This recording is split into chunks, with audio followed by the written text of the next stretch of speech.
చిత్తూరు జిల్లా పులిచెర్ల మండలం జాండ్రపేట శ్రీ మల్లేశ్వర స్వామి ఆలయంలో మంగళవారం కార్తీక ఏకాదశి సందర్భంగా స్వామివారికి అభిషేకం సత్యనారాయణ స్వామి పూజ నిర్వహించారు. ఆలయంలో ఉదయం స్వామివారికి పంచామృత అభిషేకం నిర్వహించి ప్రత్యేకంగా అలంకరించి అర్చనలు పూజలు జరిపి నైవేద్యం సమర్పించి మహామంగళహారతి గావించారు. ఆలయ ప్రధాన అర్చకులు రాజశేఖర దీక్షితులు పూజా కార్యక్రమాలను నిర్వహించారు.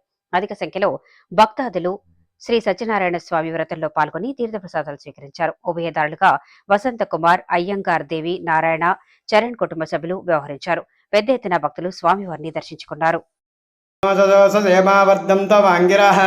जुम्नेर्वाजेभिरागतं वाजश्च मे प्रसवश्च मे प्रदिश्च मे प्रदिश्च मे देतिश्च मे कृतश्च मे स्वरश्च मे श्लोकश्च मे श्रावश्च मे श्रुतिश्च मे ज्योतिश्च मे सुवश्च मे प्राणश्च मे पानश्च मे ध्यानश्च मे सुश्च मे चित्तञ्च मा आदितञ्च मे वाक्च मे मनोश्च मे चक्षुश्च मे श्रोत्रञ्च मे दक्षश्च मे बलञ्च मा ओजश्च मे सहश्च मा आयुश्च मे जरा च मा आत्मा च मे तनुश्च मे वर्मश्च मे शर्मश्च मे अङ्गानि च मे स्थानि च मे परोगंश्च मे शरीराणि च मे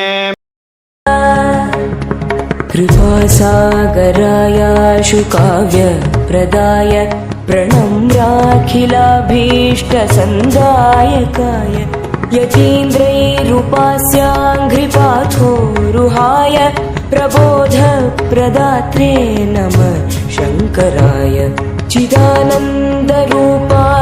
चिन्मुद्रकोद्यत्करायेश पर्याय रूपाय तुभ्यं मुदा गीयमानाय वेदोत्तमाङ्गै श्रुतानन्ददात्रे नमः शङ्कराय नमः शङ्कराय नमः